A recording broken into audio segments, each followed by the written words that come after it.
Esau is losing the information war and he can't handle it.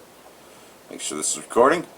Shalom, first and foremost, I'd like to give all praise to Yahweh, Ba'ashem, Yahweh Shai, Ba'ashem Rakakadash, double honors, the elders and apostles of the great millstone, who are teaching this truth with sincerity, and shout out to Yakims out there on the four quarters of the earth proclaim this truth. Barak the Yahweh, Barak the Yahweh Shai, Ba'ashem Rakakadash, Brakatum. I also have to state that if you're new coming into this, you'll find out that Easter has nothing to do with the Passover, has nothing to do with Good Friday, or any of the things that Esau told you. You know, those are lies. If you're just coming into this, you're a part of the elect, you know, and you've been in this for a while, then you already know. But just had to throw that out there because I do have a breakdown on that. Another brother's breaking that down, as well as Richard from Boston, believe it or not. It's also breaking that down that Ishtar or Esther is, total pagan worship, has nothing to do with the Bible at all, but has to do with an older pagan custom. Anyhow, the propaganda.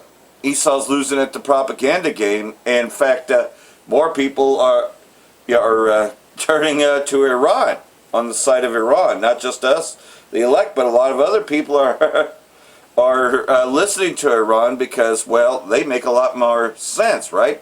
They're not raving lunatics like, their king is, their fierce king and cruel lord. If you know Isaiah chapter 19, you'll know that Donald Trump actually fits that description. But nonetheless, though, they're in an information war, and they're losing, big time.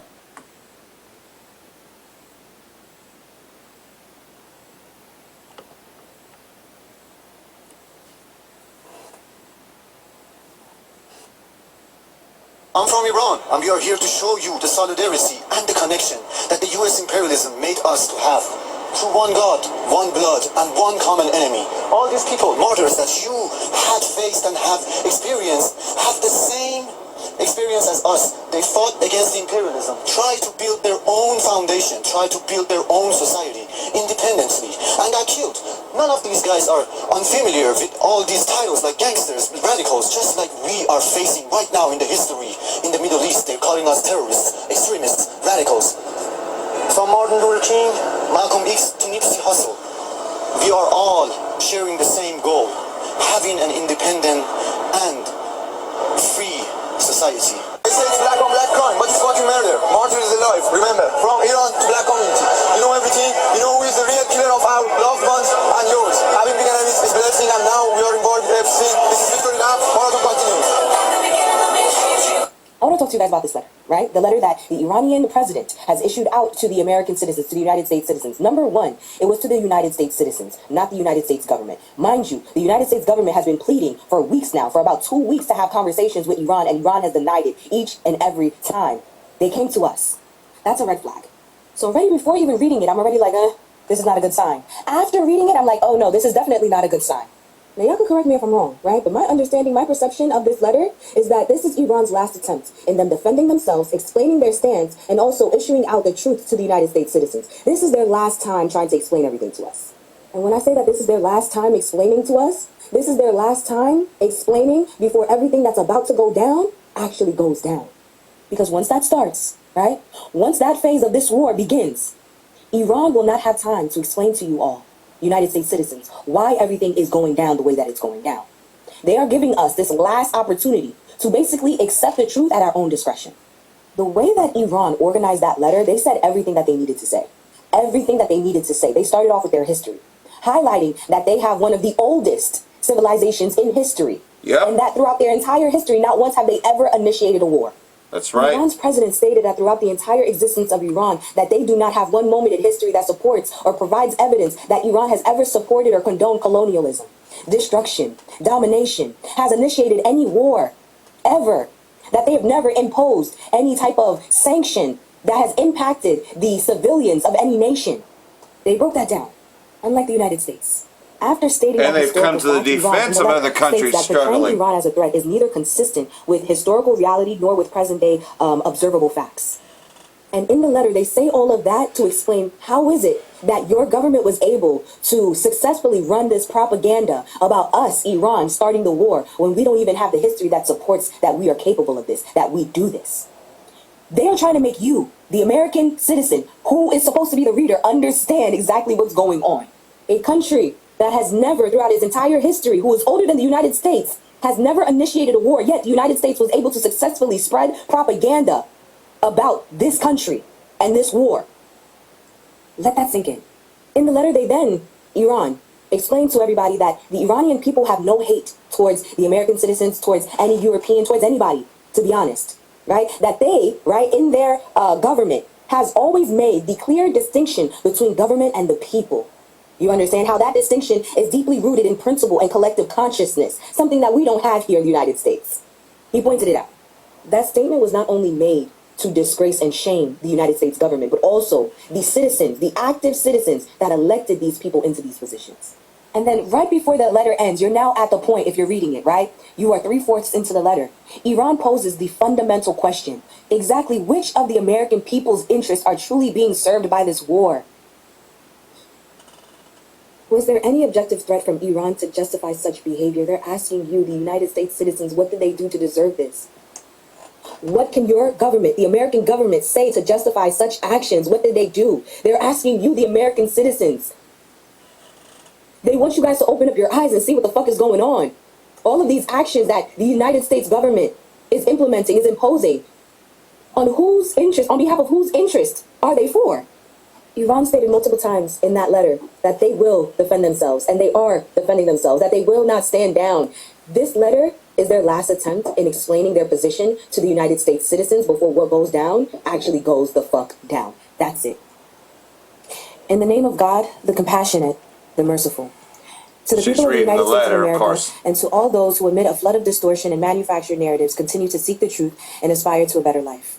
Iran, by this very name, character, and identity, is one of the oldest continuous civilizations in human history. Despite its historical and geographical advantages at various times, Iran has never, in its modern history, chosen the path of aggression, expansion, colonialism, or domination. Even after enduring occupation, invasion, and sustained pressure from global powers, and despite possessing military superiority over many of its neighbors, Iran has never initiated a war, yet it has resolutely and bravely repelled those who have attacked it. The Iranian people harbor no enmity towards other nations, including the people of America, Europe, or neighboring countries. Even in the face of repeated foreign interventions and pressures throughout their proud history, Iranians have consistently drawn a clear distinction between governments and the peoples they govern. This is a deeply rooted principle in Iranian culture and collective consciousness, not a temporary political stance. For this reason, portraying Iran as a threat is neither consistent with historical reality nor with present-day observable facts. Such a perception is the product of political and economic whims of the powerful, the need to manufacture an enemy in order to justify pressure, maintain military dominance, sustain the arms industry, and control strategic markets. In such an environment, if a threat does not exist, it is invented. Within the same framework, the United States has concentrated the largest number of its forces, bases, and military capabilities around Iran, a country that, at least since the founding of the United States, has never initiated a war.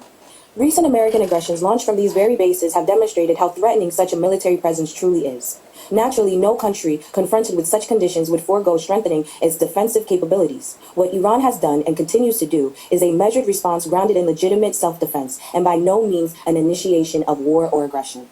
Relations between Iran and the United States were not originally hostile, and early interactions between the Iranian and American people were not marred with hostility or tension. The turning point, however, was the 1953 coup d'etat, an illegal American intervention aimed at preventing the nationalization of Iran's own resources. That coup disrupted Iran's democratic process, reinstated dictatorship, and sowed deep distrust among Iranians towards U.S. policies. That distrust deepened further with American support of the Shah regime and its backing of the Saddam Hussein during the imposed war of 1980. The imposition of the longest and most comprehensive sanction in modern history, and ultimately unprovoked military aggression twice in the midst of negotiations against Iran. Yet all of these pressures have failed to weaken Iran. On the contrary, the country has grown stronger in many areas. Literacy rates have tripled from roughly 30% before the Islamic Revolution to over 90% today. Higher education has expanded dramatically. Significant advances have been achieved in modern technology. Healthcare services have improved. The infrastructure has developed at a pace and scale incomparable to the past. These are measurable, observable realities that stand independent of fabricated narratives. At the same time, the destructive and inhumane impact of sanctions, war, and aggression on the lives of the resilient Iranian people must not be underestimated. The continuation of military aggression and recent bombings profoundly affect people's lives, attitudes, and perspectives. This reflects a fundamental human truth. When war inflicts irreparable harm on lives, homes, cities, and futures, people will not remain indifferent towards those responsible. This raises a fundamental question. Which exactly of the American people's interests are truly being served by this war? Was there any objective threat from Iran to justify such behavior? Does the massacre of innocent children, the destruction of cancer treatment pharmaceutical facilities, or boasting about bombing a country back to the Stone Ages serve any purpose other than further damaging the United States' global standing? Iran pursued negotiations, reached an agreement, and fulfilled all of its commitments. The decision to withdraw from that agreement escalated towards confrontation and launched 2 attacks of aggression in the midst of negotiation were destructive choices made by the United States government, choices that served the delusions of a foreign aggressor. Attacking Iran's vital infrastructure, including energy and industrial facilities, directly targets the Iranian people. Beyond constituting a war crime, such actions carry consequences that extend far beyond Iran's borders. They generate instability, increase human and economic costs, and perpetuate cycles of tension, planting seeds of resentment that will endure for years. This is not a demonstration of strength. It is a sign of strategic bewilderment and an inability to achieve sustainable solution. Is it not also the case that America has entered this aggression as a proxy for Israel, influenced and manipulated by that regime? Is it not true that Israel, by manufacturing an Iranian threat, seeks to divert global attention away from its crimes towards the Palestinians? Is it not evident that Israel now aims to fight Iran to the last American soldier and the last American taxpaying dollar, shifting the burden of its delusions into Iran, the region, and the United States itself in its pursuit of illegitimate interests? Is America first truly among the priorities of the United States government today? I invite you to look beyond the machinery of misinformation, an integral part of this aggression, and instead speak to those who have visited Iran. Observe the many accomplished Iranian immigrants educated in Iran who now teach and conduct research at the world's most prestigious universities or contribute to the most advanced technology firms in the West. Do these realities align with the distortions you are being told about Iran and its people? Today, the world stands at a crossroads. Continuing along the path of confrontation is more costly and futile than ever before. The choice between confrontation and engagement is both real and consequential. Its outcomes will shape the future for generations to come. Throughout its millennia of proud history, Iran has outlasted many aggressors. All that remains of them are tarnished names in history, while Iran endures, resilient, dignified, and proud.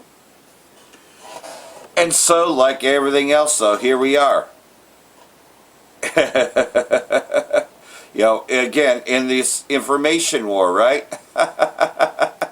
And they're losing. They're losing the propaganda because it's all true. And like everything else, though, I grew up in the 80s. I was born in 1974, but I grew up in the 80s, and I saw all that, and I used to watch Iranian TV on TV 26 when I was old enough to read subtitles, and I knew quite a few people that worked at, John's Liquors and a few other places that were from Iran, and, man, these people were actually really cool. They were peaceful, and like everything else, though,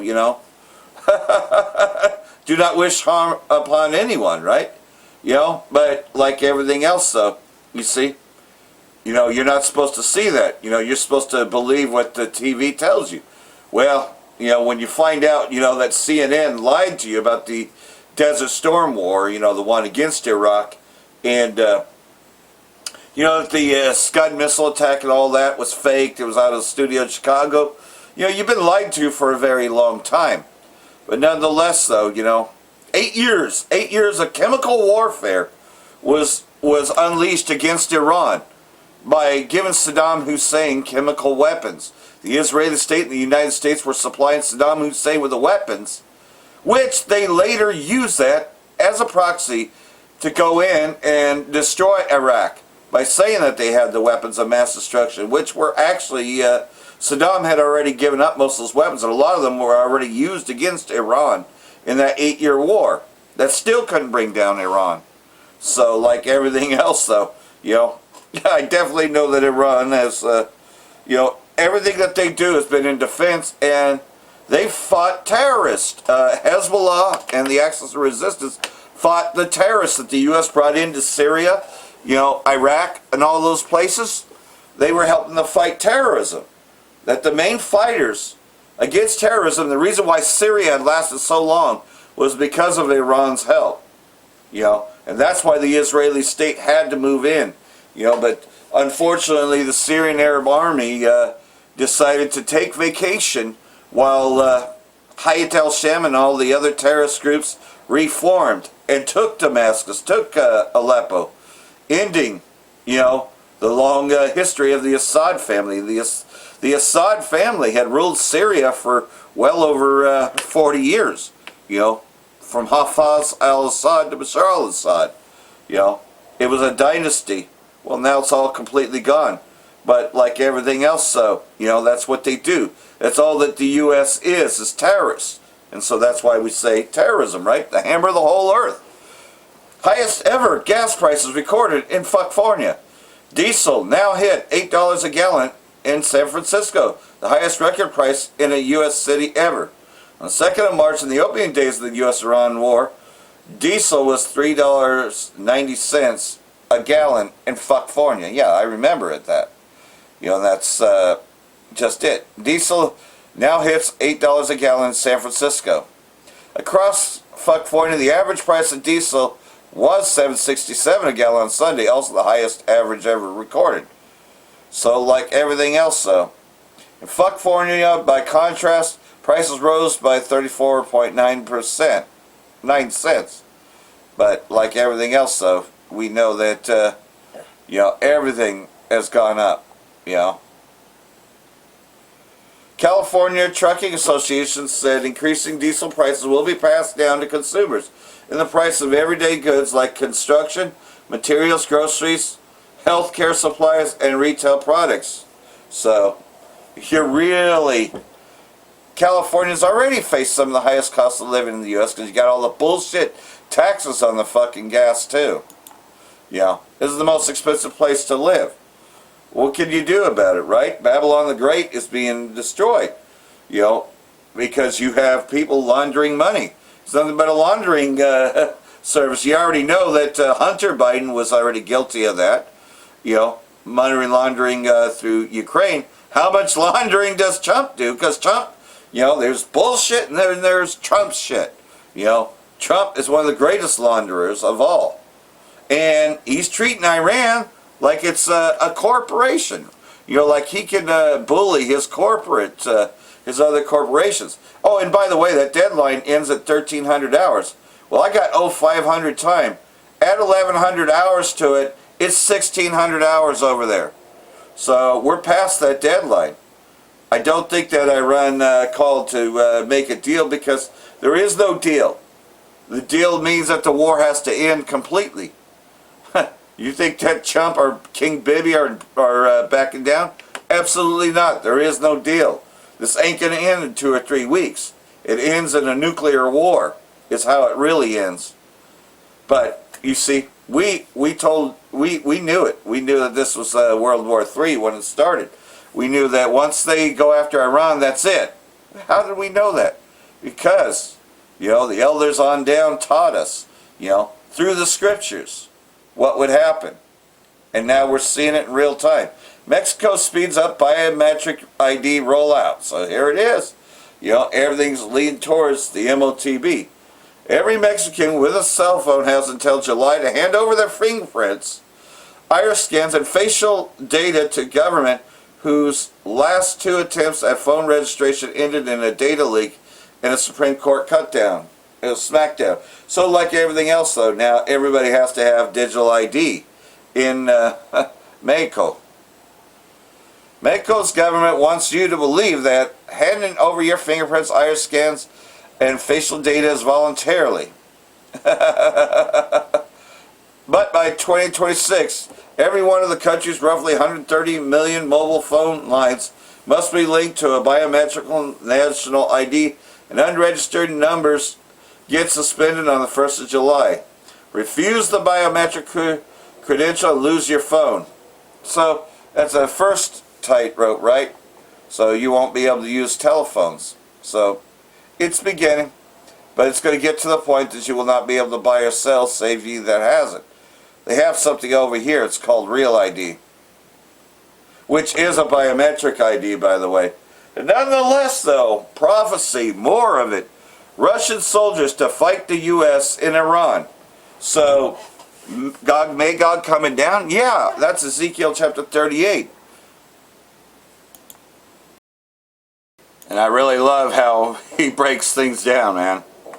Breaking, Russia Chechen combat units officially informed Iran that they're ready to deploy to Iran to fight alongside Iranian forces if the United States launches a ground invasion. Whoa, let's listen to this, Eric. Iranian state media is now claiming that combat units from Russia's Chechen Republic have declared themselves ready to deploy to Iran if the United States launches a ground invasion. According to Press TV, these forces are loyal to Chechen leader Ramzan Kadyrov and have told Tehran they will fight alongside the Iranian armed forces if US troops move beyond air and missile strikes onto Iranian soil. The reports describe the ongoing US-Israeli war against Iran as a religious war and say the Chechen side is framing any direct intervention as a jihad, a battle of good versus evil in defense of the Islamic Republic. Well, you know, I'm sure Trump feels like you can't have World War III without Russia. It just wouldn't be right. We have the best war and we have the best opponents you've ever seen. This is going to be a great World War III. You're going to love it. Russia would be very offended if we didn't invite them. So that's what it sounds like to me. So what do you make of that threat? I don't know. I've talked to some sources who are saying that a lot of that's being overblown, that these are individual groups, like the Chechens are not necessarily, this group in particular is not under the overarching Russian military, so it's kind of a separatist group. And so would that involve... Yeah, but you still have Iraqi resistance forces. No, it's a different kind of thing. However, I don't see Russia wanting to get involved in this, China wanting to get involved in this. They don't need to, right? The advantage for Russia and China right now is so stark because the U.S. military has been degraded very, very badly during this war. But more importantly, the evidence of what it means to engage in warfare with the United States has drastically changed as a result of this. So think about it this way. 25 years ago with the Iraq war, obviously we go into Iraq, we roll over Saddam Hussein's Revolutionary Guard at the time. They can't do anything to us. You know, shock and awe campaigns. Then we get bogged down, you know, for a decade in a stupid war that we shouldn't have been there in the first place, but we're bogged down in this ground war. But in terms of the actual firepower of the United States, very impressive, and people say, look how strong they are. It ain't 25 years ago. And what's amazing to me is how the Iranians have done what nobody has done to the United States ever, actually, in a lot of ways. Think about the Patriot missile batteries. Think about the THAAD, the missile interceptors have been destroyed. So many of those THAAD units, right, have been wiped out. And those are like $1 billion a piece. The C3 radar plane that cost $600 million, right? There's only 17 of them in the world. There were. Now there's only 16 because the Iranians blew it up. But they blew it up with a $20,000 drone. $20,000 to $600 million. The military-industrial complex, we've talked about it for a long time in this country. People like you and me have railed against it. But I don't think we even recognized how much of a scam it was. Because, yeah, they're wasting massive amounts of treasure. Yes, they've got these crazy contracts. But what's much, much more interesting to me is that they've been selling this antiquated equipment. And now we find that a military like Iran, which, you know, I guess no offense to Iran, but this is not a world power. This is a regional power, has the ability with $20,000 Shahed drones to knock out, you know, and take incredible hits against our military, against our technology. They have utterly destroyed every base in the region. There are reports that say these bases are uninhabitable now because of what the Iranians have done. And this is not a world power, but it is a power that said, we're watching what the U.S. does, and they're not ready to fight. And we're not. We're not ready to fight a war like this. So imagine if you did bring Russia or China in, who have hypersonics. Sides can't even stop those anyways. Patriots can't stop those. They can't stop hypersonics. Iran's used a few hypersonics, but very, very few so far. Iran is very much like Afghanistan in the sense that it's mountainous terrain. And so if you try to, you know, have Marines go in there, they're sitting ducks. And so, you know, I think Trump's going to try to take a hold of some kind of island, whether it be Card Island or some other place, and try to come home with some uranium dust and say, look, we did it. So he's got to do something like that. So that's why I think there will be boots on the ground starting Friday. I could be wrong. I hope I'm wrong. I mean, it's very possible. He wants the win. I like in the press conference he had today, he said, I'm going to make a speech tonight and I'm going to tell everyone what a great job I've done and how terrific I am. Well, I believe that. Yeah. That's absolutely going to happen tonight. The problem is that even if you come back with some uranium dust, it means nothing, right? And the cost to get that would be so high. I almost think I think there's got to be some level of understanding that Trump has that this is going to be the optic that's used against him. It's so interesting to me, Jimmy, that As if there's 10 going to years be ago, an election. Well, 11 years ago, Donald Trump stood on the stage and really didn't have much chance of becoming I'd be president. surprised if there is one one. night Yep. vaulted to the top of the Republican Party But while they love giving you the simultaneously and illusion that you gloriously voted. ending Jeb Bush's political career by pointing out the one thing no Republican candidate had been willing to say, which was, we went into a disastrous war, we never should have been there, and we should never do it again. And 10 years from now, and maybe way less, it may be just about 2 years from now, there will be Republicans who stand on the stage who say, Donald Trump dragged us into a war we never should have been in, and it should never happen again. He's turned himself into Jeb Bush. So is J.D. Vance. So is Tulsi Gabbard. They are now the Jeb Bush of this administration. And so if they ever run for president again, there's going to come a Donald Trump who's going to do the same thing to them, that Donald Trump did to Jeb Bush. And I can't believe they don't see that this is happening. My prediction is that Donald Trump's polling is so low now, and it's only going to get worse because there is inflation now, and inflation's going to even go higher. Even if the war ended today, the inflation's going to go higher. He gave a speech today while you were talking about, he said, yeah, we don't have money for daycare. We don't have money for Medicare and Medicaid. We're doing a war, which is the exact opposite of what he ran on. That's right. The exact opposite of what he ran on, and the exact opposite of why people voted for him. People voted for him because it was America first. And so we're going to start taking our war money and putting it into our own country, our own education, our own infrastructure, our own health care, our own daycare, to help our worker. And now he's acting like he never said. So I still don't understand what, I think what might happen, tell me what you think, is that it's going to get so bad because there's a record number of Republican people in Congress who are resigning ahead of the midterms because they know what's coming. And so I think it could get so bad that they make Donald Trump resign. And he's going to resign saying, I have some kind of medical issue. And then That's J.D. wishful Vance thinking. takes over, and he's the guy who's going to bring peace. And, He so tried he to has do a political medical future. thing this weekend. That's just a guess of mine. I think it's Yeah, likely. We'll be right back with more of this. He supposedly actually went to the hospital this week, and that's funny, that he mentioned that because he did, But like everything else, he also came out and said that Iran has 48 hours to comply. Make a deal or else. Well, again, that ended 3 hours ago. When you look at, well, now 11 plus 5, that's 1,700 hours. It's about 1730 over there now. U.S. losses at least 6 aircraft in Iran war since Friday. The U.S. has lost at least 6 military aircraft during the U.S.-Israeli strikes against Iran on Friday. And in the operation to retrieve a pilot and weapons system officer, manned the F-15 jet was shot down over Iranian territory. On the same day the F-15 was shot down, an A-10 attack plane was also hit by Iranian fire. That happened over the weekend. According to U.S. officials speaking to the Washington Post, U.S. forces had to blow up 2 C-130 cargo planes and at least 2 MH-6 Little Bird helicopters as they were departing Iran, while the Iranians say their forces destroyed the aircraft in Isfahan, central Iran. Iranian media also released a photo of the wreckage. So like everything else, though, it's been very disastrous this weekend. So yeah, you're saying you're going to blow up everything in Iran. Good luck with that, because they seem to be blowing up your shit.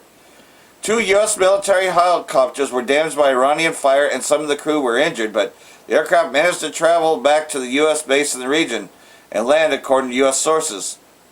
The IRGC also said its forces downed an Israeli ERMS 900 drone as well as a U.S. MQ-9 drone over Isfahan during the U.S. search and rescue mission.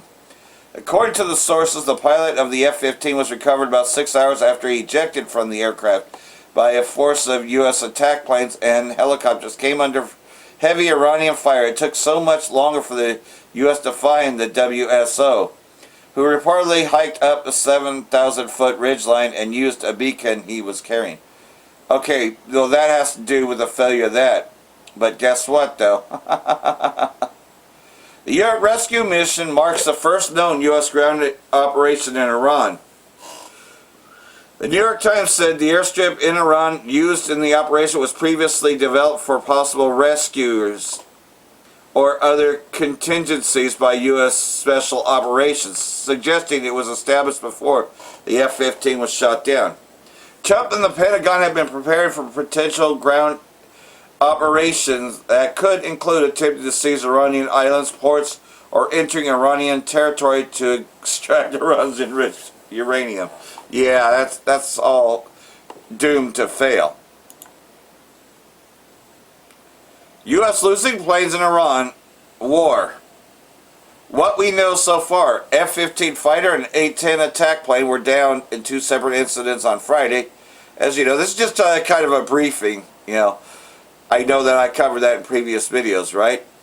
The losses occurred less than 48 hours after President Trump announced that Iran is beaten and completely decimated. It has no anti-aircraft equipment, ramping up the stakes for the conflict, which is already unpopular at home. Iranian officials, however, called the incident a black day for the U.S. military. So, yeah, pretty much so. It is so bad.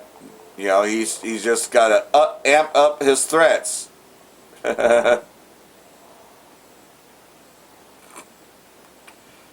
So here's a video making fun of him. Backcountry tribes in Kunstan heading to the mountains, rifles in hand, searching for the missing American F-15 pilot. Says, "Don't worry, we'll find them."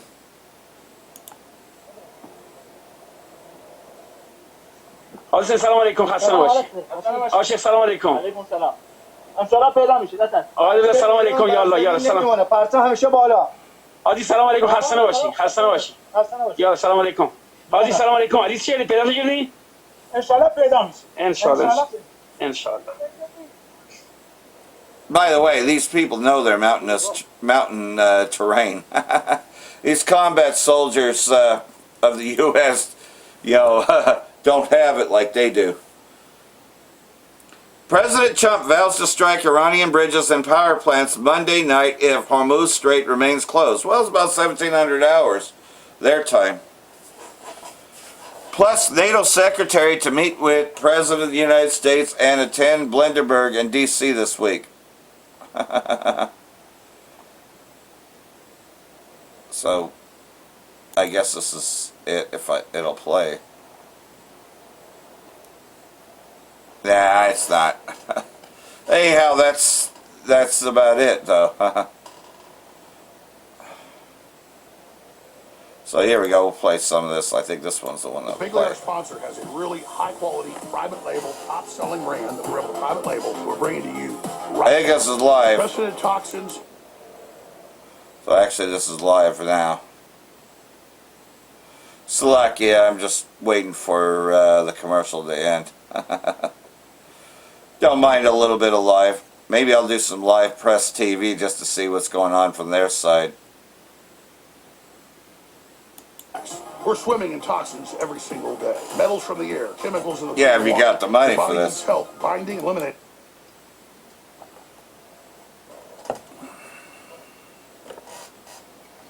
Too long. I don't got patience for that. Yeah, let's see. Well, maybe this one will play.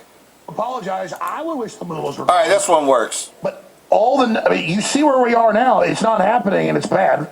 So, and now they want to commit the Marines to this. I mean, oh great! I'm sure the Marines would win if we sent in 100,000 of them. But I mean, what do you think of 2,500 Marines and 7,000 Army troops taking on 1 million Iranians? You think that sounds like a good idea? Well, like I said before, my only hope, although my mind has changed, that all is well. My only hope is that all the Jewish space lasers, all those lasers we got on destroyers, and all the discombobulators and all the stuff we don't even know about yet, I'm a Marine. I cannot see an entire Department of War and Trump and whatever to just say, to throw a pittance of troops into this taking of this island as a suicide mission. I mean, unless he's like totally like involved with the Epstein files or somebody got something on him, I don't know. They have set him up. They have set him up. I know the chairman, not all of them. They told him, "Sir, we need like 6 months to build up. We're going to do this." And then Trump was convinced by his economic advisors that they would just fall. And there were screaming matches at the White House. I told people that were there. The military told Trump, "Don't do this." He said, "We'll do it. We need a buildup of at least a couple 100,000 troops." That's what I mean. I mean, I don't know. It's just baffling to me. But all I know is for sure, 100%, Israel's treating us like we're their bitch. They're not sending any troops. They're not committing Exactly. any If they called up the IDF and said, they got like a 1 million person army, we got a 500,000 ready to go in, I would at least respect that. Put your blood on the line, bitch. Don't. Let me do this. The folks at Bigley. So, like everything else, so. Well, here it is. Trump threatens to blow up the entire country of Iran. I mean, he's really escalating his threats. So that's supposed to happen today, right? Because they were supposed to reach a deal today. So, either way, though, can you say psycho, propane, cocaine crazy? Yeah, man, we thought that Biden, Hunter Biden and Biden was on cocaine. Man, you want to talk about high on cocaine. Donald Trump, well, there's bullshit and there's Trump shit. And he's psycho, propane, cocaine crazy, man. Because here's what he's planning to do. He's going to blow up the whole country. Isn't that what they're doing now anyways? I mean, how can his threats be bigger than what he's already done? He hit a civilian bridge, blows up hospitals, and all of this he says is fun. So for the fun of it, just for the fuck of it, because you think that you're a bully, you still think that you're a bully, and yet you've been called out on everything. It's like you keep talking shit, and they're like, come on, I'm tired of listening to you talk. Do something already, you fucking bully. Come on, step forward. Come on. Another day, another series of terrible events in the Middle East. Trump is threatening to blow up the entire country of Iran. What does that even mean? He's also continuing his threats on civilian infrastructure like power plants and bridges. And he's setting Tuesday as the ultimatum day. Specifically, Tuesday at 8 p.m. So he says, we're blowing up the whole country. Again, who's this we? Don't include me in that crap. Don't include me in your war crimes. Don't speak on my behalf, you piece of shit. Speak for your fucking self. So how does one even blow up the whole country of Iran? So what does this even entail? What is he threatening that would blow up the whole country of Iran? It's both evil and preposterous. Yet I could see some absolute mayhem and terror unleashed here. The U.S. has a lot of big bombs, and Trump does not seem afraid to use them. And the entire government is full of a bunch of sellout liars working for Israel at the expense of the American people. Trump is an absolute madman, a total sack of shit. Look at this. ABC's reporting that Trump told them over the phone that if no deal is made, he's blowing up the whole country of Iran, with, quote, very little off the table. His quote, if happens, it happens, talking about opening up the Strait of Hormuz. And if it doesn't, we're blowing up the whole country. Quote, it should be wrapped up in days because no sane group of people could stand the punishment that's going to rain down on them if it's not. I asked if there's anything off limits. Very little, he said. So on its face, it's absurd hearing a madman judge other people's sanity. And to be clear, I don't like the government of Iran. It'd be more convenient for me if the Strait of Hormuz was open. But certainly the culprit here is Donald Trump and his masters. They make me absolutely sick. This is crazy. When asked about American troops on the ground, he doesn't think it'll be necessary, but he doesn't rule anything out. Of course, I don't really think any of this is coming as a surprise. I think this is the typical foot-in-the-door technique, and him just playing dumb, playing ignorant. Instead of admitting, yeah, I knew this was going to be terrible, I knew that it's going to result in thousands and thousands and thousands of Americans dying. Probably tens of thousands, if not hundreds of thousands, of Iranians dying. I mean, who knows how this is going to play out? It could be much worse than that. No, he's playing dumb, just like Bush played dumb. No, these are actually very smart people, taking the brunt of the blame and acting like they're just dumb, so that the people behind the scenes, the shadow figures actually controlling the government's decisions and actions, get to be anonymous and blameless. And if you're an actor whose job it is to take the blame and do terrible, terrible, atrocious, heinous things, playing dumb is actually the smartest thing you can do. So people joke that Trump is demented. People joke that he's dumb. Yeah, if you believe that, he's playing you for a fool. This is cold, calculated mass murder, including of American troops. This is totally illegal, totally unjust, and he's ruining the name of every mind the man behind the curtain. He's just the clown that wears the suit. We told you that too. Comments he made to Fox, saying there might be a deal tomorrow, and then he replies, "I have no idea with these people." Quote, there could be a deal, and there could also not be a deal. I don't know. So somehow he thinks it's going to happen in a few days, yet he doesn't really sound too confident it's going to happen tomorrow. So what's going to be different about the day after tomorrow and the day after that? Absolutely nothing. Other than his escalation of the bombing. When he was asked about the civilian infrastructure, he said, quote, I don't want to talk about that. He goes on to say, but the civilians want me to do it.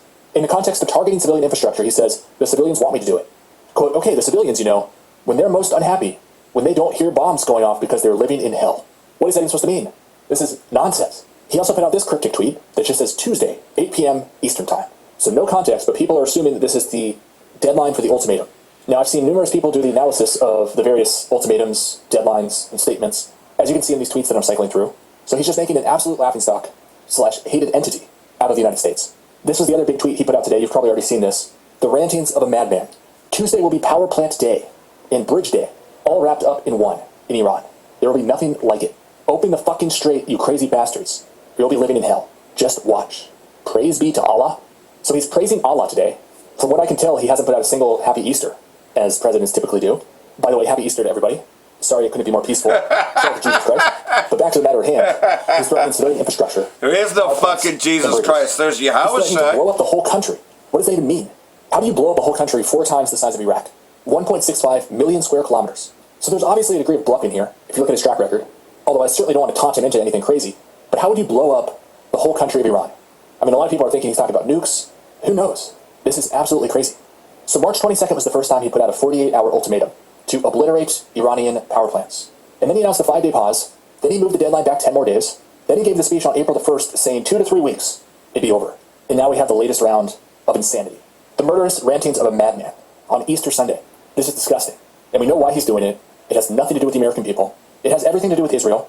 And they're sellout politicians here in the States. There's no checks and balances in this government anymore. Everybody's on board with this crap. They pretend to be against it, but they're all sellout liars. Murderous pieces of shit bastards. Yeah. That's the point. Let's switch to this crazy clip. So you got bastards and Ishtar. He's implying that Trump should nuke Iran. He's also kind of readying people for huge military casualty numbers by going through some of the bloodiest wars and battles in U.S. history. Which, by the way, they pose no threat to the United States. Even as the United States continually bombards them and threatens them out the wazoo. All they seem to be doing, if you read their statements, is threatening Israel and threatening the United States' bases in the region. Which to many rational actors seems rational. Listen to this freak 11. The casualty numbers, as horrible as any casualty is, need some context. Let's look at World War II. Okay. 80,000 to 90,000 that makes everything great. Deaths and injuries and so forth. Nearly 10% of all the casualties in World War II happened at the Battle of the Bulge near the end of the war. The Battle of Okinawa, 50,000 plus casualties, over 12,000. Okay, what's your point, Levin? What does this have to do with anything that we're seeing today? Other than you wanting to use the military troops to prop up your favorite country at the expense of the United States. At the expense of all the hardworking families, all the good people of the United States. All the youth, with their whole lives ahead of them. Levin would happily just send them to the chopping blocks. For what? For absolutely nothing. But Israel's benefit. That's who stands to gain. Nobody else. There was nearly 13,000 killed on that island, which is... Like, what is he even talking about? He's just listing out all of these casualties. He's like, oh, look at how many people died in the Civil War. What does that have to do with anything? Other than prepping people for huge loss of life. This is just normalizing sending in huge numbers of Americans to die, killing a bunch of innocent people in the process, soiling the already ruined name of this country. Spot the war! But it gets even worse because he's trying to use this as rationale, saying, hey, we can either nuke them now, or we can have tens of thousands, hundreds of thousands of Americans die on his behalf, on Israel's behalf, on Trump's behalf. Hell no. Fuck you, you sack of shit. Listen to this crap. 2,000 killed on that island, which is what convinced Truman that we would lose a million men if we didn't drop the atomic bombs that we did. The Battle of Normandy that you're familiar with, 120,000 plus total casualties, almost 21,000 killed. The Battle of Iwo Jima, where my grandfather fought, you had 28,000 casualties, almost 7,000 killed on this island. It wasn't even really an island. The Battle of Guadalcanal, where my great-uncle fought, you had... Levin goes on to claim that this is every bit as important as World War II, after he listed all these battles in World War II, and their tremendous death tolls.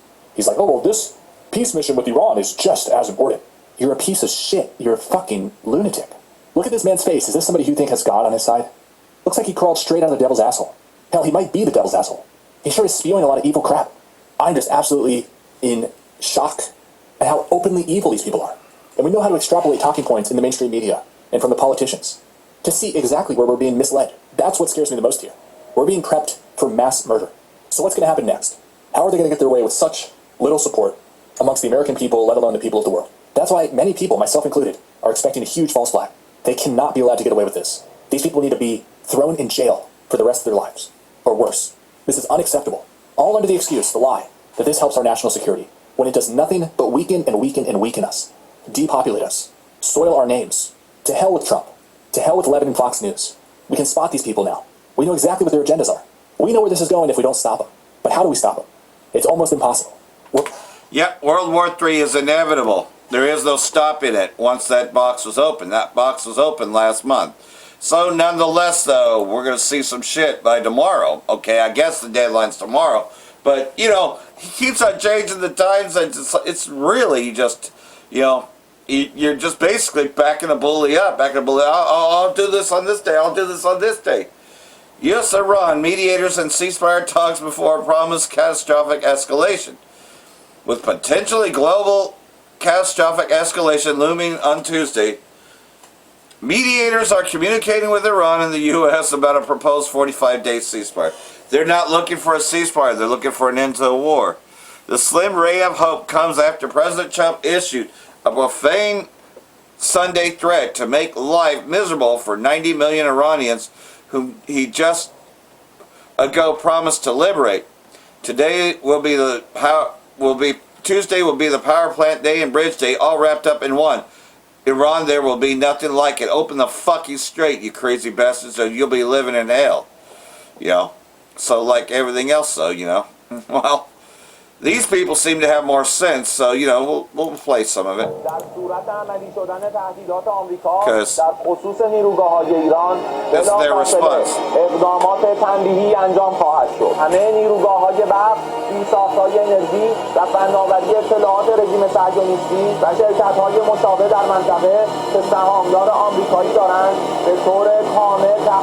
Yep, come under utter annihilation should they do this.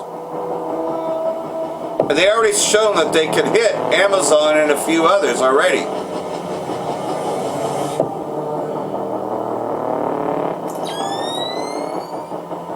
Yeah, they already hit that.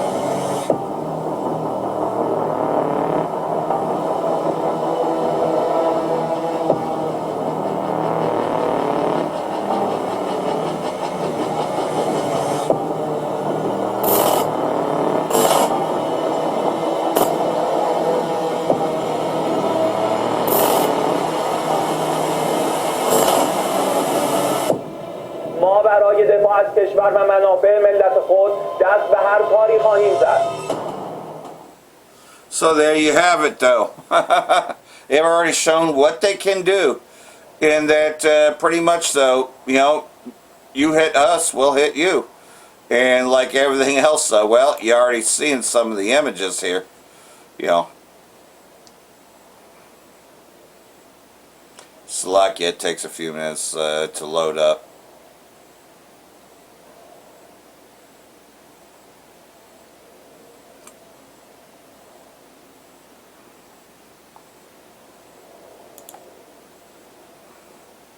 So here's what took place, you know, during the weekend. You know, this is what's been destroyed. The search and rescue team, you know, totally decimated. You tell me who's winning and who's losing. It doesn't look like Babylon is winning at all. Mission failed. Iran destroys several aircraft in botched rescue bid in Isfahan. A spokesman for the Qatar Al-Hiba Central Headquarters says Iranian forces managed to destroy 2 U.S. C-130 transport planes and 2 Black Hawk helicopters. Oh, the U.S. is so proud of their Black Hawks. Which were conducting a mission to retrieve the pilot of a downed American fighter jet. The U.S. Army's so-called rescue mission planned in the form of a deceive and immediate escape operation under the pretext of rescuing the pilot of its downed aircraft and abandoned air. Oh, okay, I get it. Okay, the C-130, they were actually attempted a ground operation while saying that they were, because a C-130 doesn't seem like a rescue plane. But nonetheless, though, they were attempting a ground invasion and failed to do so. Okay, because that's what they're saying. Under the pretext of rescuing the pilot of its downed aircraft in an abandoned airport in southern Isfahan, was brought to a complete failure by the Titan presence of the Iranian armed forces. He added that during the operation, the Iranian forces downed 2 C-130 military transport planes and 2 Black Hawk helicopters. It is proved to everyone that the despicable and bankrupt U.S. Army is not considered the dominant force against the will of the armed forces of the Islamic Republic of Iran in this imposed war, he noted. After the proud and triumphant operation, the defeated U.S. president is perceptively seeking to escape a failure through lies and psychological warfare, aka PSYOPs. Like in the past, he continues his false claims and blame game while the reality of the field demonstrates Iran's upper hand. Remarks came after U.S. President Trump claimed on social media posts that his country's military got the pilot during an operation, one day after rescuing another pilot. However, IRGC rejected Trump's claim. Following desperate U.S. moves to rescue the pilot of the downed fighter jet and the entry of flying objects into the country's central parts, the enemy's flying objects were destroyed and the U.S. once again suffered a humiliating defeat during a joint operation. So, pretty much though, it looks like that landing had failed. They didn't even get them in there. The C-130s were shot down. Iran hits energy sites in Kuwait as USA downed pilot rescued. American terrorists recovered a crew member from downed F-15 as clashes with Iranian forces were reported during operation.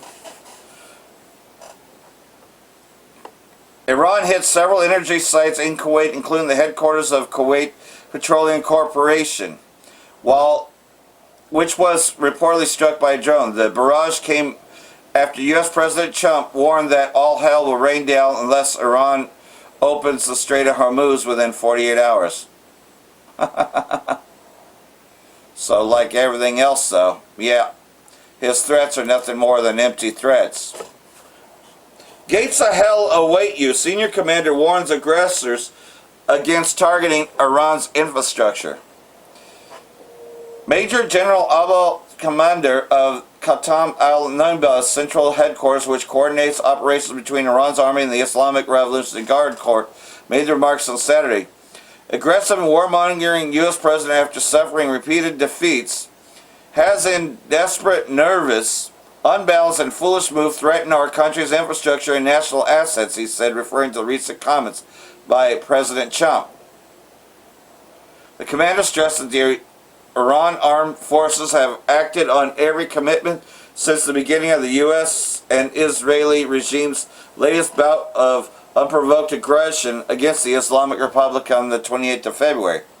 Since the beginning of the imposed war, we acted on everything we have said. The simple meaning of this message is that the gates of hell will be open on you, he asserted. He warned that any enemy aggression would trigger devastating and sustained attacks on all infrastructure used by the terrorist American army and the Zionist regime. So, they're ready. Hezbollah hits Israeli warship off Lebanon's coast, sets it aflame. So, because all three are together. And like everything else, though, the Russian forces may be an offshoot, right? Imagine when the actual government, but you still got offshoots, Like you have the Iraqi resistance forces, but they're wreaking a lot of havoc inside Iraq, causing the U.S. to flee into Syria, because of the damage that they could do. And even though that's not the government of Iraq, that's still a large group that's in Iraq. So imagine what these offshoot groups of Russia can do. And imagine when Russia actually full scale comes, and then, because that will happen.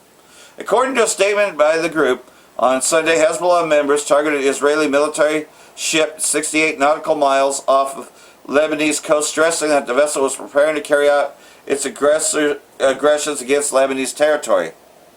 Hezbollah emphasized that the strike falls within the framework of Operation Devoured Straw and in defense of Lebanon and its nation. Because the only ones defending, because the Lebanese government itself has failed. The only actual government is Hezbollah. Because all those the Lebanese army is not an army. They're a bunch of sellouts that suck Israeli cock. They're basically a proxy of the Israeli state, if you will. So the only standing government in Lebanon is Hezbollah. In a letter to the UN chief, Agashi warns of dire consequences of U.S.-Israeli strikes on Iranian nuclear facilities, because they were hitting that this weekend as well. Iran foreign minister raised serious concerns over the adverse consequences of the U.S.-Israeli airstrikes on Iranian civilian nuclear facilities, notably the Bushehr nuclear power plant, emphasizing that such attacks expose the region to the risk of radioactive contamination. Do you think that stops them? These unlawful attacks expose the entire region to the risk of radioactive contamination with grave humanitarian and environmental consequences, and as such shall not be left unattended, the letter said. So like everything else, though, he does have good concerns, because that'll hurt everybody over there. But that won't stop these fucking Zionists. That won't stop, the U.S. The U.S. loves to cause havoc. Loves to use chemical warfare. Just look at Fallujah alone, where U.S. terrorists used depleted uranium weapons against the people of Iraq because they didn't want to surrender. So that you're dealing with, those that neither keep it at home, but enlarge their desire as hell, as death cannot be satisfied. They are bloodthirsty and they don't care. They'll do it. He noted that Iran's peaceful nuclear facilities were attacked and bombed in both instances, and with grave disappointment, the United Nations Security Council, which is owned by the Israeli state and the U.S. anyways. Now the U.S. senior officials label international humanitarian laws as stupid, have gained the audacity to state that nuclear facilities are among their targets, the Iranian foreign minister wrote. He stated that the U.S. permanent representative to the United Nations has openly expressed the attacks against the Bushehr power plant are not off the table. So just pretty much the UN is a joke. He's right about that. Because it really is just a proxy of the U.S. and the Israeli state anyways, which are exempt from anything within the UN Charter. Iran forces 1,500 U.S. sailors out of key Bahrain base with sustained missile drone strikes. The soldiers and their families fled the base after an attack in the early days of the U.S.-Israeli war against Iran. That was just a few days after they attacked. In retaliatory strikes, the U.S. terrorists had to flee.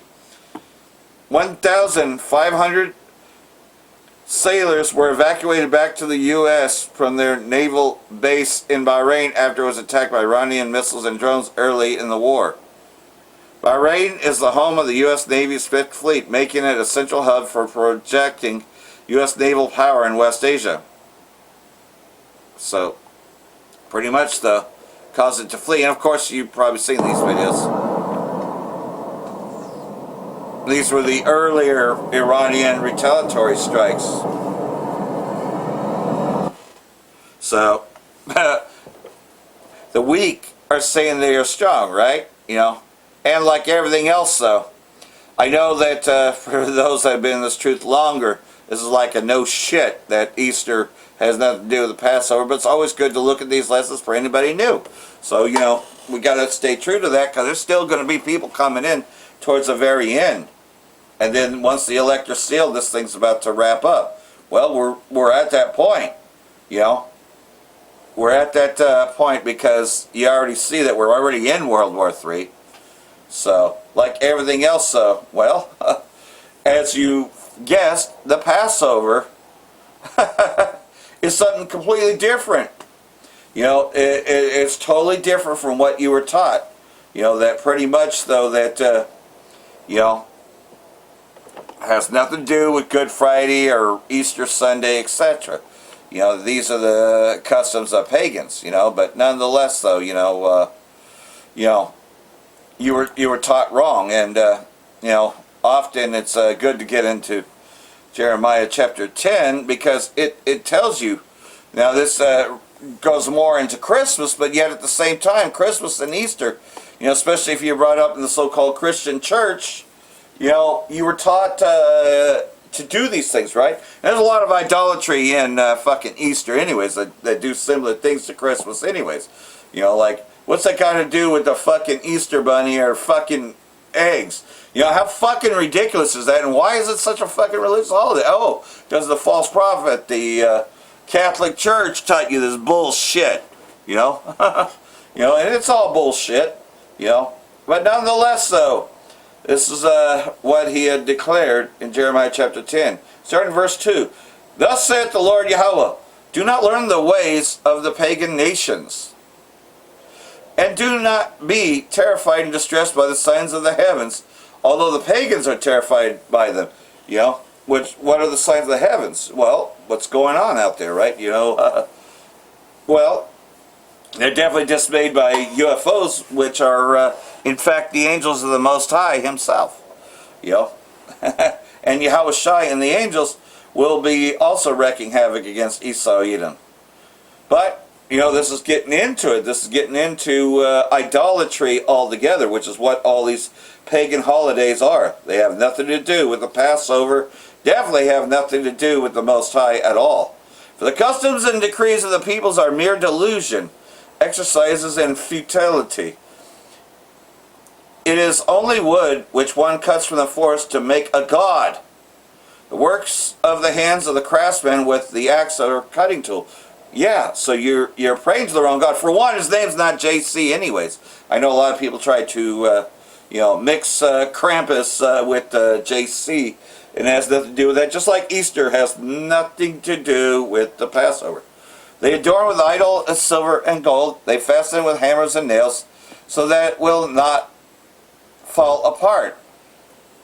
They are like scarecrows in a cucumber field. They cannot speak. They have to be carried because they cannot walk. Do not be afraid of them, for they can do no harm or evil, nor can they do any good. So in other words, the Most High is not delighted in Easter celebrations, etc., Easter church Sunday, you know, all the bullshit. You know, you probably grew up in a family that didn't go to church, and then when they did, they had to be there for Easter Sunday for the Easter message, you know, and then just go about the rest, right? You're probably brought up like that. Or, and you, if you were a kid, you were probably forced to wear a fucking suit, you know, with a tie. You know, I remember having to fucking be dressed like that. It's fucking ridiculous. I'm like, what the fuck am I fucking wearing a fucking suit for if I'm going to go Easter egg hunting, right? Because the church had a fucking Easter egg hunt. Fucking has nothing to fucking do with the Passover, right? I know I'm going off a little bit, but there is none like you, O Lord Yahweh Ba'Shem Yahushai. You are great, and great is your mighty and powerful name, which is Yahweh Yahushai. We do have the names. Who would not fear you, O King of the nations? For it is appropriate and it is your due. For among all the wise men of the nations and all in their kingdoms there is none like you. Pretty much so. You know, and he's going to destroy all these anyways, so, you know, just don't be caught up in it. You know, if you're, you know, just coming into this thing, well, you know, well, that's why, you know, got to reiterate this video. So, you know, Easter has nothing to do with the Passover. You know, as you know, the Passover is very sacred, and this video goes into it. So hopefully all this has been edifying. For them to say, Barak the Yahweh, Barak the Yahweh Shai, Ba'Shem Rekakadosh, Wal Ba'Babal. Brakatum, Jehovah Elect, Shalom.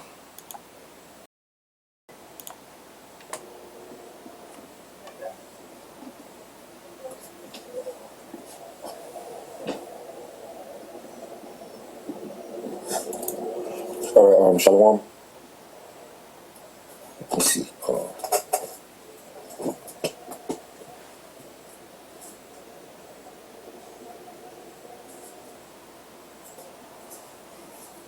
All right, damn, it's just damn.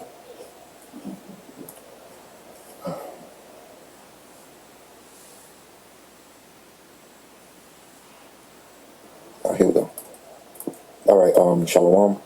Kahalayam La Yahweh, Bahasham Yahushai, Bahasham Makakodash, the honest of the apostles and to the others of great millstone that will teach well. Much peace, love, and salutations to the hopeful elect that are pushing his word in truth and sincerity of heart. Shalom. This is your bird of the top that again with the spirit with another lesson. And Lord willing, this lesson be edifying. As you can see, the title of this lesson is Easter has nothing to do with the Passover. You know, we know what the Passover is according to the customs of the ancient Israelites, you know, our people, so-called Negroes, Latinos, and Native Americans of today. And it has nothing to do with the customs of Easter, which today is April the 5th, which is the day that most people in the world celebrate the holiday or the pagan holiday of Easter. And through the spirit of power, I'm here to make a quick lesson to show you that these customs are not something that's biblical. You know, it's not something that goes back to the Bible. So there's a lot of deception behind this day.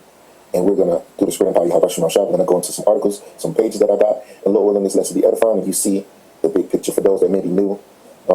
This is the book of Acts, chapter 12, and verse 4. This is the only scripture where you're going to find the word Easter in the Bible. And so we're going to get into it. It says, and when he had apprehended him, he put him in prison. Now keep hold of it. Actually, when you read verse 3, it says, and because he saw it pleased the Jews, he proceeded to further to take Peter also. Then were the days of unleavened bread. Now, what is the days of unleavened bread? That's around the time of the Passover. We have, right now, currently, we're in the feast of unleavened bread, which we eat unleavened bread for 7 days. So that lets you know right here what time of the year it is. It's the time of the Passover. It says, and when he had apprehended him, he put him in prison and delivered him to 4 quaternarians of soldiers. That word always tripped me up. Quaternarians.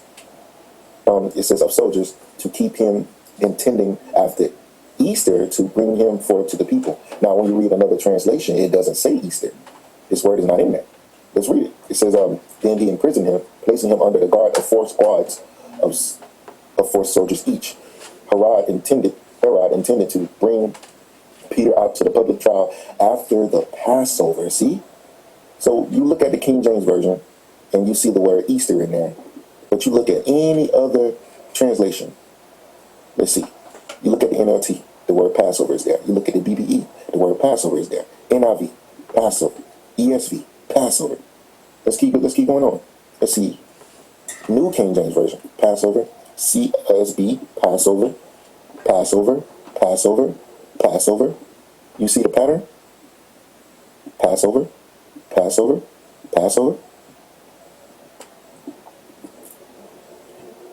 So you see the point, Passover, Passover, Passover, Passover. So you get my idea. That is the King James Version is the only one so far that I've seen that has this word Easter in there. So when we go to the word Easter in the Greek, Strong's G 3957. What is it? Strong's G 3957. Pascha. Pascha. Pascha. What is Pascha? Passover. See?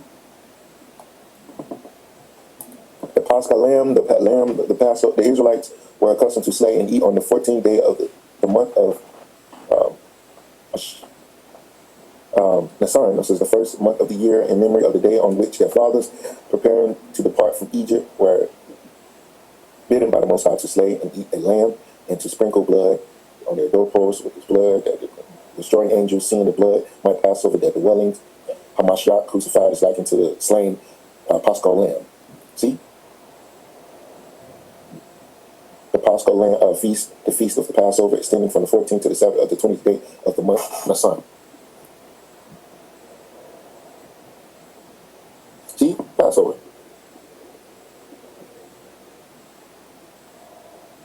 See? So, what is this word doing there? Well, I found something on thesimpleanswers.com. It mentions the scripture. This is by Crystal Holmes, the real origin of Easter. A lot of the articles that I found, I tried to go on ChatGPT. I tried to go on these different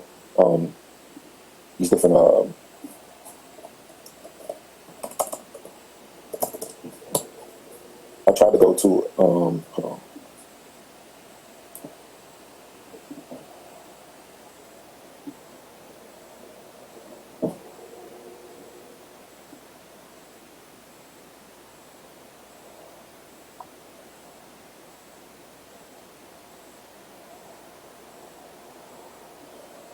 Sorry, I was thinking, I forgot about something.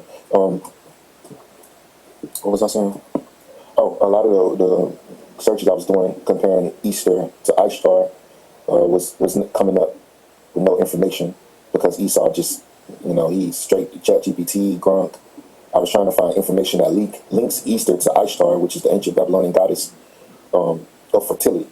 It goes back to the Babylonian Empire, and the so-called Canaanites as well worshipped these different pagan gods. Precept coming to mind.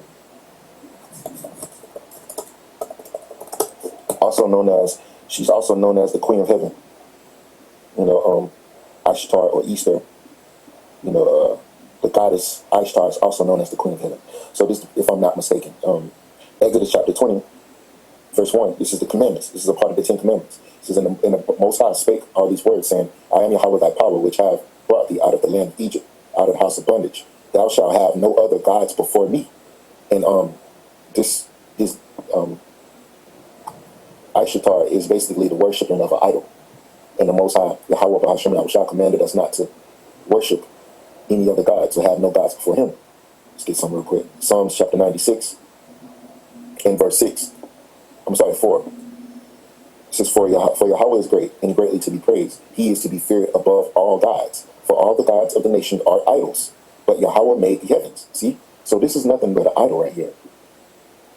And we're going to get into some of this information. So going back to the real origins of Easter by Crystal Holmes, it mentions the scripture that I just read.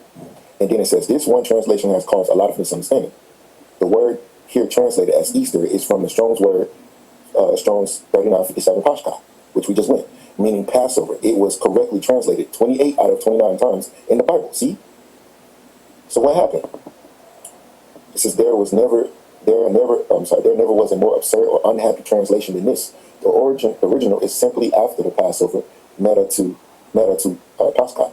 The word Easter now denotes the festival observed by many Christian churches in honor of the resurrection of the Savior.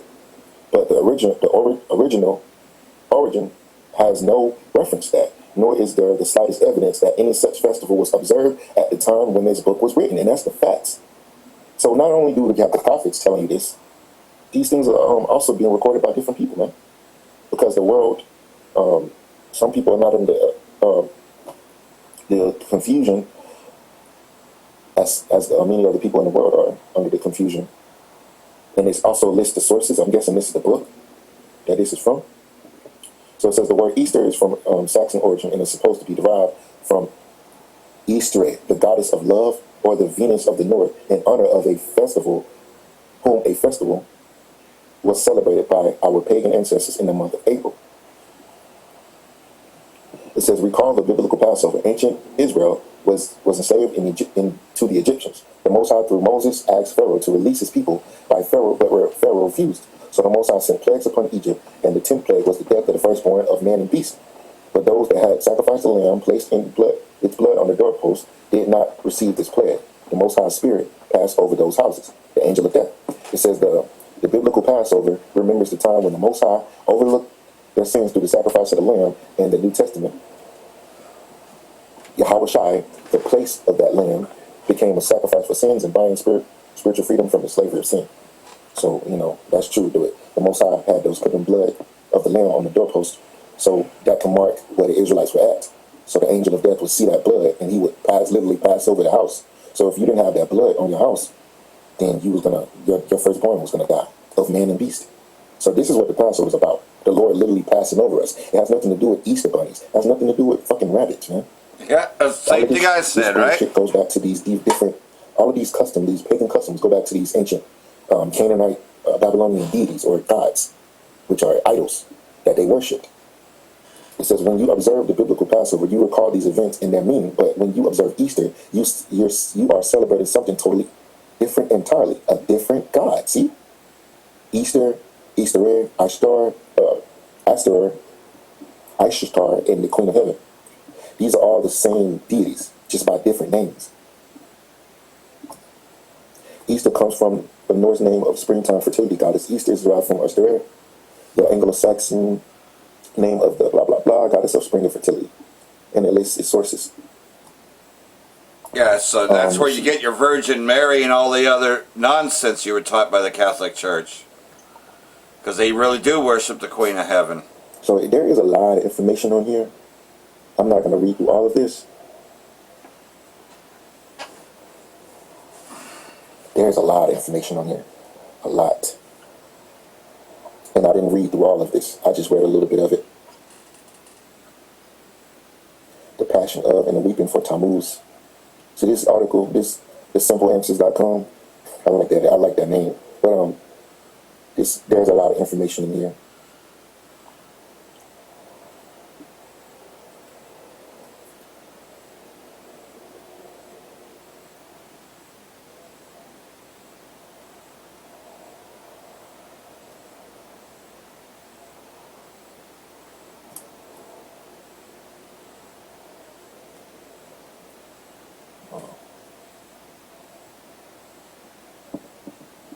Look.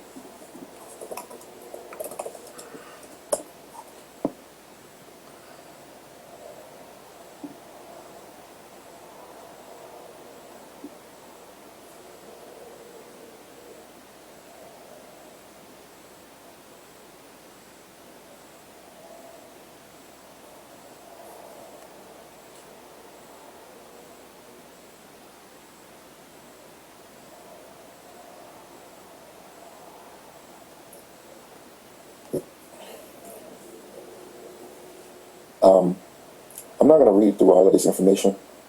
I got to finish reading through all of it. There was just a couple points that I wanted to get out of here, which when it comes to the weeping of Tammuz, people actually was doing that. You know, in the book of Jeremiah. Oh, I'm sorry, Ezekiel. Here it is. It lists the scripture right here. Ezekiel 8:13 and 14. He said also to me, turn ye yet again, and thou shalt see greater abominations that they do. Then he brought me to the door of the gate of Yahweh's house, which he was toward the north. And behold, there sat women weeping for Tammuz. Here the Most High specifically condemns weeping for Tammuz. This indicates passion plays and the related Holy Week celebrations. He called these things abominations. In other words, he hates, but that's not all. Today, just as in those days, people commit even greater abominations. So, eggs are a fertility symbol, and eggs were used prominently in many pagan fertility rites. The egg is a powerful symbol of fertility, purity, and rebirth. It is used in magical rituals to promote fertility and restore its validity, to look into the future, to bring good weather, to encourage the growth of crops, and to protect both cattle and children against misfortune. All over the world, it represents life and creation, fertility, and resurrection, and was linked to Easter. Encyclopedia of Religion, 1987, page 37. The egg is one of the symbols of the goddess Venus, or Ishtar. According to mythology, she was hatched from an egg that came from heaven. It fell upon the Euphrates River. I had an article, I actually had Googled this. The story of the Ishtoreth egg, or Ishtar egg, falling from the sky is a foundational myth associated with the ancient Mesopotamian and Phoenician Canaanite goddess of fertility and war. Ishtoreth, also known as Ishtar, or Ishtar. See, so I was actually going to look this up.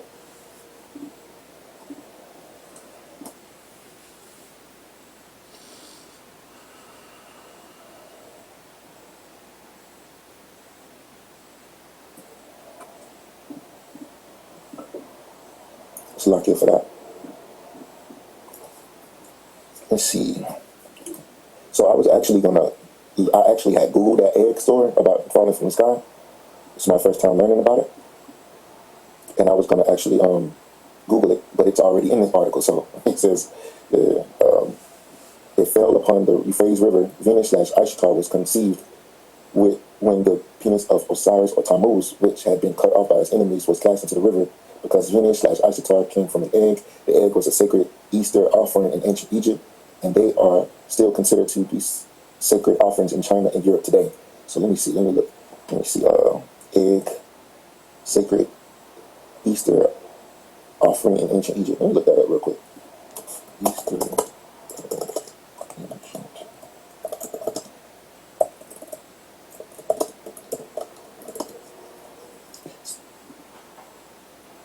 This is new information. Okay, ancient Egyptians used decorated eggs during the spring festival of Sham-Nasanim, symbolizing new life and renewal. See? Ancient Egyptian tradition. So not only goes back to Babylon, this is something new to me. This is something I just figured out today. I did not know this. This is a tradition that predates modern Easter practices. These eggs were often boiled, painted, and hung in temples or exchanged as gifts of honor to honor the sun and fertility. So what is this telling you, man? Wow, this is new to me, bro. I did not know this. So even within I'm gonna read some more in this article right here. I need to read the whole article, so I'm probably gonna do it once I'm done with this lesson. I might make another video about Easter, Lord willing, Yahweh Tizah Fountain, to find out some more information, if the Spirit allow.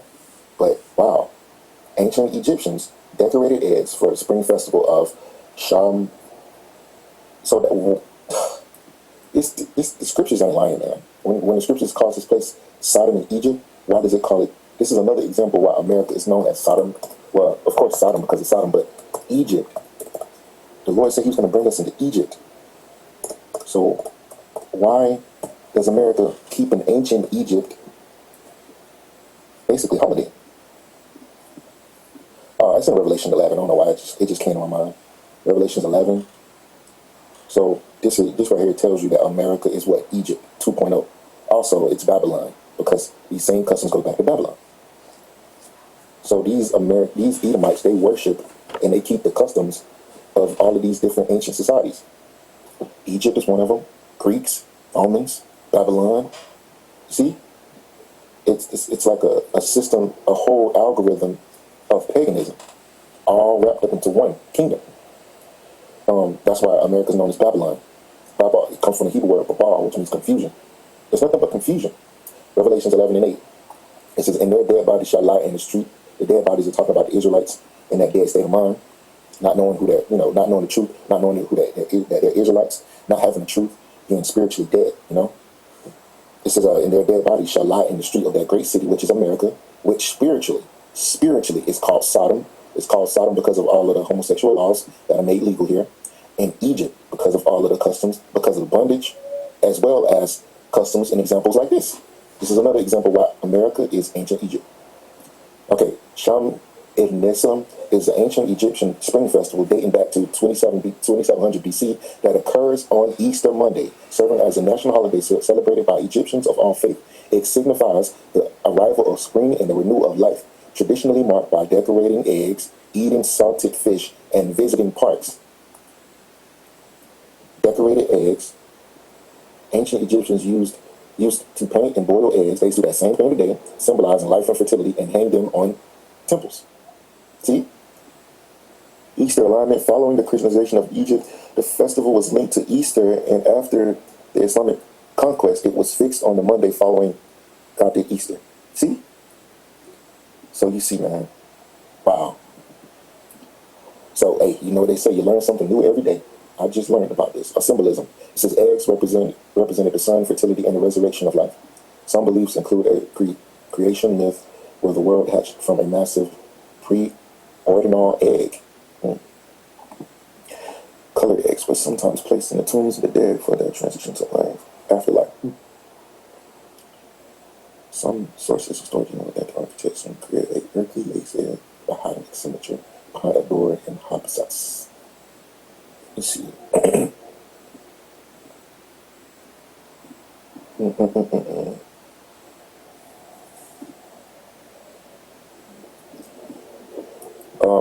So you can see rituals, colored eggs were sometimes placed in the tombs of the dead for their transition to the afterlife. The first Easter egg.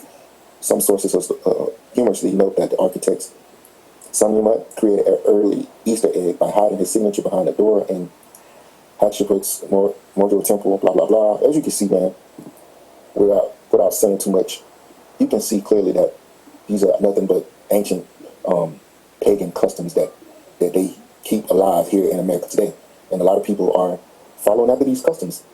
So not only does Easter go back to the Babylonians, it also goes back to the Egyptians, the ancient Egyptians. And this has nothing to do with the Bible. Nothing whatsoever. All of this is ancient paganism, man, of the heathens. And the Lord told us, what? Let's get a precept. Jeremiah chapter 10, verse 1. Hear ye the word which Yahweh speaketh unto you, O house of Israel. Thus saith Yahweh, learn not the way of the heathen, and be not dismayed at the signs of heaven, for the heathen are dismayed at them. So the Lord told us not to learn the ways of the heathen nations. But what did our people do? They worship the Queen of Heaven. Let's look up the word Queen of Heaven in the scriptures. There you go. Jeremiah 7:18, the children gather wood, and the fathers kindle the fire, and the women knit their dough to make cakes to the Queen of Heaven, and to pour out drink offerings unto other gods, that they may provoke me to anger. See? So this is something that our people was doing. And they're doing the same thing they was doing back then today. The scripture says there's nothing new under the sun. And these customs are not new. And our people doing these customs is not new. So Easter has nothing to do with the Passover. Easter has nothing to do with the Bible. That word Easter in Acts chapter 12 was a mistranslation. The word that should be there, which I showed you in all of the translations, is Passover. You see? Jeremiah 44. It's a couple of scriptures in the Jeremiah chapter 44 that go into the Queen of Heaven.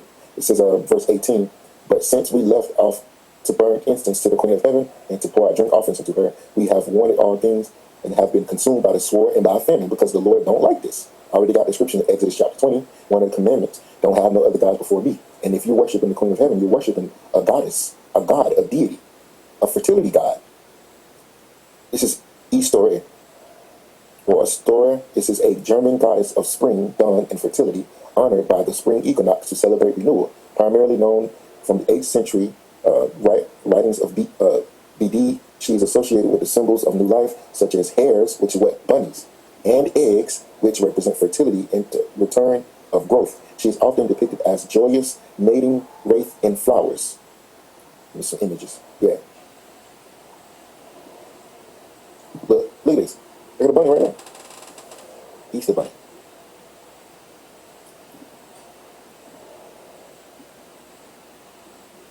All right. The myth of the hare. Modern folklore suggests Ishtar found a wounded bird and turned it into a hare to survive, which laid colored eggs as a token of gratitude. See? See this shit, man? Symbols and celebrations. Hares, fertility, eggs, new life, flowers, and green, purple, blah, blah, blah. Celebration. Celebrated around the spring equinox. She symbolizes the triumph of light over the dark and cold winter. See? Paganism. Name and origin. The connection to Easter. Name and origin. Scholars generally agree that the name Easter is derived from this goddess, as Christian teachers likely adopted the existing popular name of the pagan festival for their own celebration. Ostern is German. The word for Easter is Ostern. In German, the word for Easter is Ostern, which is closely related to the name Ishtar. See?